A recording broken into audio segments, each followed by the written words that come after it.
So hey everyone, in this video we will see how to fix Optus fetch box stuck on starting, reboot, internet check and factory reset. So why does Optus fetch box stuck on starting occur? If the fetch box is stuck on starting, frozen on the startup screen or keep loading without progression, the issue is usually related to internet connectivity, temporary software glitches or corrupted system setting. Why this error occur? The fetch box cannot connect to the internet or Optus service during startup. A software update may have failed or become stuck. Corrupted setting or temporary system error are preventing the box from completing the boot process.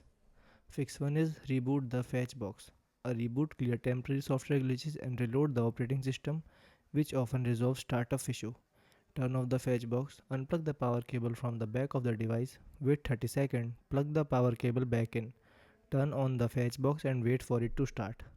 Second fix is check your internet connection. The fetch box requires a stable internet connection to authenticate service and complete startup. Check that your modem or router is powered on. Verify that other device can access the internet. Ensure the Ethernet cable is securely connected. Wait a few minutes and check if the fetch box continue loading. Third one is restart your modem and fetch box. Refreshing both device restabilize communication between the fetch box and Optus servers. Turn off the fetch box, unplug the modem, wait 60 seconds, plug the modem back in and allow it to fully reconnect. Turn the fetch box back on. Fourth fix is check the Ethernet cable. A loose or damaged Ethernet cable can prevent the fetch box from connecting during startup. Disconnect the Ethernet cable and both ends.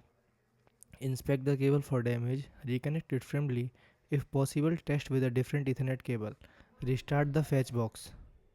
Fifth one is remove external USB devices. USB drive or accessories can occasionally interfere with the boot process. Turn off the fetch box, disconnect all USB devices, restart the fetch box. Check whether it passes the starting screen. Sixth one is check for overheating. Excessive heat can cause system instability and startup freeze. Turn off the fetch box, ensure ventilation vents are not blocked. Move the device to the cooler, well ventilated location. Wait 10 to 15 minutes before restarting. Seventh is perform a soft reset. A soft reset reloads system setting and can resolve minor software corruption without fully wiping the device. Restart the fetch box. Follow any recovery option displayed on screen. Allow the box to reload system file. Wait for the startup process to finish. Eighth one is factory reset the fetch box. A factory reset remove corrupted setting and restore the fetch box to its original configuration. Turn off the fetch box, press and hold the reset button. While holding the button, reconnect the power cable. Continue holding until the recovery menu appears. Select factory reset.